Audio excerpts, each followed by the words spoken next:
Bismillahirrahmanirrahim. Waltakum minkum ummatun yad'una ilal khairi wa ya'muruna bil ma'ruf wa yanhauna 'anil munkar.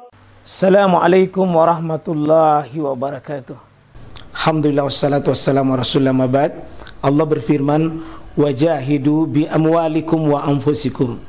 Berjuanglah kalian, berjihadlah kalian melalui hartamu dan dirimu. Hampir semua ayat-ayat berjuangan dan pengorbanan itu dimulai dengan bi amwalikum, harta kalian, harta kalian.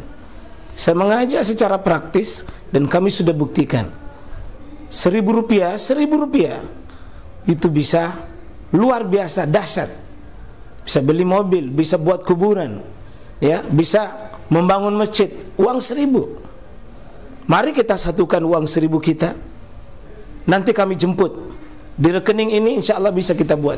Di rekening ini, insya Allah kita buat sebuah kekuatan umat dengan Rp1.000. Rp1.000 dahsyat.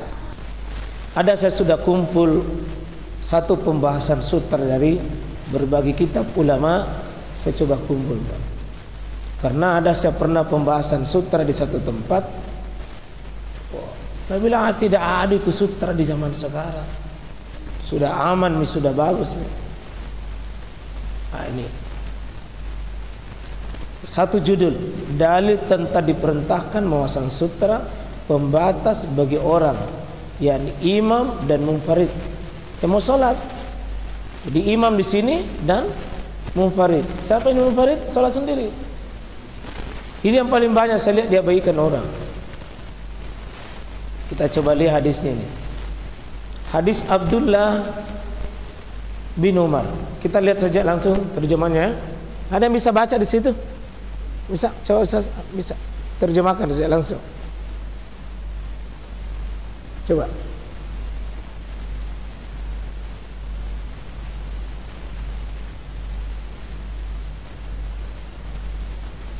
Dari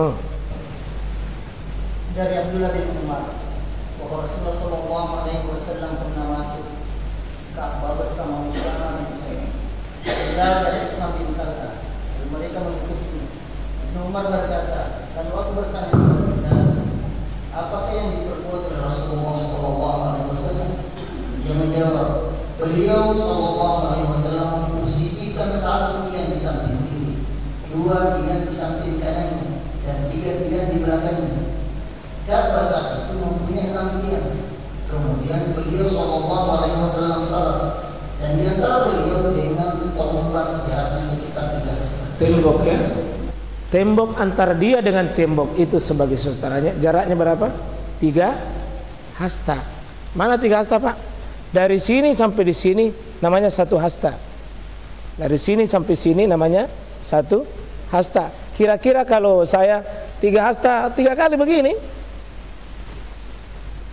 Jadi kalau ada orang mau lewat, saya kasih begini. Kasih begini. Karena itu jangan pasang sutra jauh sekali. Apa juga gunanya pasang sutra baru orang lewat juga. Semakin dekat dengan sutra itu artinya jarak kira-kira saya dengan tempat sujud. Itulah sutra. Jadi berapa jaraknya Nabi di sini dengan tembok itu? Tembok itu salah satu sutra. Jaraknya 3 hasta. Tentu kalau Bapak hastata juga panjang kan? Ya. Kita coba lihat ini satu hadis Bukhari Muslim, sahabat yang mulia Abdullah bin Umar. Kita coba lihat Sahal bin Sa'ad. Dari Sa'ad bin Sa'ad berkata, jarak antara tempat sholat Rasulullah SAW dengan dinding atau pembatas adalah selebar untuk jalan kambing. Ya, diselebar untuk jalan kambing. Artinya kalau kambing mau lewat di depan tak, itulah batas kita, bisa dihalangi. Kalau kambing mau lewat bisa dihalangi. Itu jaraknya. Hadis Sahal ini ditulis oleh Bukhari Muslim. Jadi Nabi memasang sutra. Ya. Kemudian yang ketiga, hadis Sabra bin Ma'bad. Telah mengabarkan kepada Abdul Malik bin Rabi bin Sabra dari bapaknya dari kakeknya berkata, Rasulullah SAW bersabda, Jika salah satu dari kalian sholat, ambillah pembatas di depannya, walau dengan anak panah. Walau bisahmin. Jadi anak panah itu Pak dikasih berdiri nih, anak-anak panah ini kasih berdiri di depannya. Jadi ini salah satu, karena itu kondisi yang ada di masa Nabi, anak panah yang banyak kasih berdiri di depannya. Jadi salah satu model sutra itu anak panah, bisa dikasih berdiri di depannya. Ini hadis Sabra bin Ma'bad. Kita coba lihat Sab bin Abi Hathma.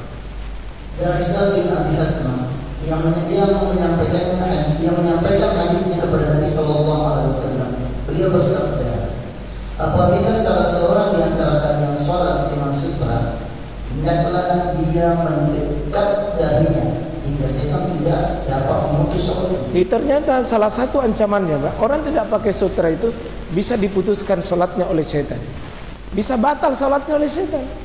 Nanti bentuk-bentuk setannya itu Nabi sebutkan itu. Ada 3 bentuk nanti setan kalau itu lewat di depan dia setan. Setan apa? Kita lihat nanti setannya. Setan dari mana itu? Telah menceritakan kepada kami Yazid bin Abu Baid berkata, aku dan Salamah bin Al-Qam datang ke masjid. Lalu dia sholat menghadap tiang yang dekat dengan tempat mushaf. Lalu aku tanyakan, wahai Abu Muslim, kenapa aku lihat kamu memilih tempat sholat dekat tiang ini? Dia menjawab, sungguh aku melihat Nabi Sallallahu Alaihi Wasallam memilih untuk sholat di situ. Jadi apa nak jadikan sutra?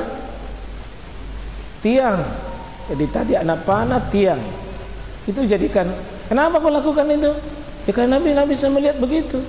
Maka dia mencontoh juga untuk memakai sutra berupa tiang. Bukhari Muslim.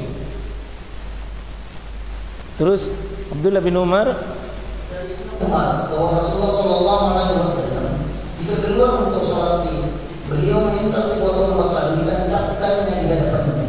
Kemudian beliau sholat dengan menghadap ke arahnya, sedangkan orang-orang sholat di belakangnya. Apa dijadikan di sini? Tombak. Tombak beliau pasang di depannya waktu beliau keluar sholat Id, lalu orang sholat di belakangnya tanpa pakai itu lagi. Ya. Di Bukhari Muslim. Yang ketujuh masih Abdullah bin Umar.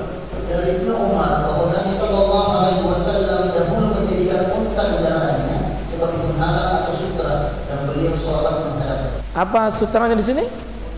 Ternyata hewan, Pak. Hewan. Kalau kita mungkin diusir hewan kalau pakai sholat. Kalau Nabi nambil, naikat itu untanya baru dia sholat. Mungkin pikiran kita itu tidak ketemu. Nabi itu sholat di belakangnya untanya. Kita ini mendekat saja tiang tidak mau. Kita coba lihat hadis yang lain. Masih Abdullah bin Umar.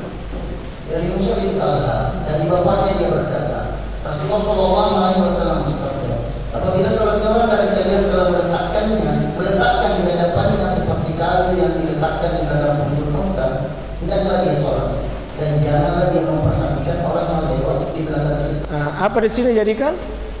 Mislah mu'khira ar-rahli, ya. Mislah mu'khiratir rahli. Apa itu? Pelanana itu apa itu? Kalau onta itu kita ada tempat sandaran itu di belakang. Apa namanya itu? Ya pelana itu. Sandaran itu tempat sandaran. Apabila orang kalian telah meletakkan di hadapan seperti kayu, letakkan di belakang punggung onta yang diletakkan seperti itu. Dan inilah ukuran minimal sutra yang pernah Nabi pakai. Itu yang diteliti oleh ulama sekarang itu berapa ukurannya itu? Ukuran pelana paling sederhana. Sehingga lahirlah nanti ulama-ulama mutakhirin bahwa syarat yang disebut dengan untuk sutra paling rendah 46,2 cm. Itu rendahnya. Itu hasil penelitian ulama mempelajari ini. Ya. Itu dari pelana yang pernah dipakai oleh Nabi SAW. Pelana Yang kesembilan, hadis Ali dari Ali radhiyallahu anhu, dia berkata, saya menyaksikan pada malam peristiwa Badar bahwa tidak seorang pun kecuali tertidur selain Rasulullah SAW. Beliau salat di bawah pohon dan berdoa sampai. Di mana sutranya ini? Pohon. Dan yang serupa nanti dengan pohon, Pak. Ya. Terus 10 kalau tidak salah hadis di sini. Lanjut. Dari Aisyah, sungguh aku pernah melihat Nabi SAW salat sedangkan aku berbaring di atas tikar antara beliau dan arah kiblatnya. Apa yang jadikan sutra di sini? Ya, orang tidur. Orang duduk, orang berdiri, orang sholat, punggung, orang tidur. Nah, cuma ini orang tidur kalau bangun ini namanya sutra berjalan. Ya, kalau dia berjalan, ada kiat nanti di pembahasan ulama. Bagaimana kalau sutranya pergi? Nah, di situ dibahas cukup panjang juga oleh ulama. Bagaimana kalau sutra pergi? Dia tidak sadar bahwa dijadikan sutra. Kan biasa kita orang duduk bayar. Orang juga sholat, persis dia sholat pergi. Bagaimana hukum mencari sutra? Itu nanti dibahas juga oleh ulama. Nah, ini setelah 10 tadi, yang jelas tadi kan masyru' namanya, Pak. Sudah masyru' tadi itu. Karena ada 10 hadis sahih tidak bisa dibantah. Terus dari masyru' ini bagaimana hukumnya? Kan selalu begitu, Pak. Kalau sudah masyru' cuma 2 itu. Kalau bukan wajib pasti sunnah. Kalau bukan wajib sunnah. Kalau mamnu cuma 2, haram dan makruh. Kalau terlarang cuma 2, haram, larangan haram atau makruh. Kalau masyru' cuma 2, wajib atau sunnah, cuma 2 itu. Ini menurut kesimpulan para sahabat dan para ulama. Kita lihat, coba dari Qur'an Ilyas, dia menceritakan Umar bin Al-Khattab melihatku sholat di antara 2 tiang. Kemudian dia memegang tengkukku dan menarikku ke belakang dan mendekatkanku ke sutra. Setelah itu dia berseru, sholat dengan menghadap. Cuma orang sholat ini, terus Umar melihat orang itu tidak menghadap sutra. Umar datang, nah tarik itu tengkuna, menghadap ke sini ke sholat. Ya, coba bapak mau jadi Umar sekarang, Pak. Netara itu menghadap sini ke sholat. Kita lihat dari Abdullah bin Umar, dia menyatakan, siapa saja di antara kalian akan melaksanakan sholat, hendaklah dia menghadap dan mendekat kepada sutranya agar syaitan tidak lewat. Ini agar syaitan tidak lewat di hadapannya. Berarti kalau kita tidak pasang sutra, Pak, syaitan ganggu ki, susah ki khusyuk dan bisa lewat di depan kita. Ini kata Abdullah bin Umar ini. Setan ternyata bukan cuma makhluk manusia saja, setan juga. Yang ketiga, dari Abdullah bin Mas'ud, dia menuturkan ada 4 perbuatan yang dibenci: mengerjakan sholat tanpa menghadap sutra, dengan azan namun tidak menjawab sutra. Itu dibenci itu. Di sini 4 tapi 2 saya sambil karena itu bukan pembahasan kita. Ya, dibenci itu, Pak, sholat tidak pakai sutra. Terus dari Anas bin Malik, dia menuturkan, sungguh aku melihat para sahabat Nabi bergegas menuju ke tiang-tiang masjid sebelum sholat maghrib sampai beliau keluar dari rumahnya dan tiba di masjid. Hadis buah. Dan riwayat lainnya dijelaskan mereka hendak mengerjakan sholat 2 rakaat. Itu riwayat Bukhari di masa Nabi sebelum maghrib itu sahabat itu kata Anas bin Malik. Sungguh aku melihat para sahabat Nabi bergerak menuju kemana? Tiang-tiang masjid. Berarti itu sutranya itu. Sebelum sholat maghrib mereka sholat. Jadi kalau ada masjid tidak mau sholat sunnah sebelum maghrib, menyelisihi ini sunnah ini. Dan riwayat lain mereka mengerjakan sholat sunnah 2 rakaat sebelum maghrib. Riwayat Al-Bukhari. Itu sahabat, Pak. Mereka memburu namanya tiang-tiang masjid. Ya. Terus dari Nabi, dia mengisahkan, dahulu jika Ibnu Umar tidak mendapati tiang masjid untuk sutranya, dia meminta kepadaku, berbaliklah, hadapkanlah punggungnya. Jadi Kalau muridnya Ibnu Umar ini Nafi, jadi kalau bapak membaca hadis Ibnu Umar, rata-rata Nafi di belakangnya itu, karena memang murid. Ini budaknya yang sekaligus. Itu dia bilang, kau tidak ada tempat sutra, dia bilang, ayo balik kau, jangan balik, kau balik, sejadikan sutra belakangmu. Ya, coba kesempatan lain. Dalam kesempatan lainnya, Nabi menegaskan Ibnu Umar tidak pernah mengerjakan sholat tanpa sutra. Nah, Ibnu Umar paling setia dengan sunnah Nabi, Pak. Paling dekat. Beliau hafal 2300 hadis di luar kepalanya. Umurnya masih sangat muda sekali. Bagaimana semangatnya beliau dengan sunnah. Kita hari ini terlalu meremehkan ini, Pak, sunnah. Ini sahabat memandang sutra seperti apa, lalu tabaan tabi'in nanti bagaimana, kemudian ulama-ulama kibar bagaimana, kita hari ini seperti apa menyikapinya. Ya, karena banyak orang Pak terlalu meremehkan perkara ini. Ya, jadi bisa di depan semua jadi tiang apa, kalau bapak orang sholat bisa nanti sholat di belakangnya. Jadi tidak mesti model tertentu bikin begitu, tidak mesti. Orang sholat di belakangnya ke sholat boleh. Jangan kosong sesuatu di depan. Iya, saya kira demikian, Pak. Iya, oh iya, silakan, Pak. Iya. Yang pertama, di beberapa tempat-tempat umum itu masih ada beberapa tidak tersedia fasilitas sutra. Iya. Sehingga kalau ada beberapa kejadian yang saya lihat pada saat mau salat itu diambil tas-tas kecil disimpan di depannya. Iya. Yang kedua, pada saat tidak ada tas kecil di bawah, songkoknya disimpan di depan. Apa itu bisa dijadikan sutra tas? Iya, tidak bisa. Ya terus. Yang kedua, tas kalau boleh yang tempat imam di masjid Istiqomah ini, apakah itu harus ada sutra di depan atau dinding itu sudah dianggap sutra? Iya. Baik, alhamdulillah. Sejak dari belakang, dinding ini, Pak, sudah sutra yang terbaik. Jadi tidak usah bikin yang kecil-kecil itu. Ini sudah otomatis, ini yang terbaik ini. Ini otomatis. Kalau tidak ada begini baru kita bikinkan. Dan apapun, Pak, celengan bisa, tas apa, tapi songkok tidak bisa, Pak. Paling orang bilang songkok na jatuh. Kalau tas-tas kecil dua kemungkinan, bisa jadi sutra atau tidak sutra. Tapi kita memang bikin, Pak, sesuatu. Sebagian kita itu juga ya mengambil itu sajadah. Nah, kalau begini tidak bisa, Pak.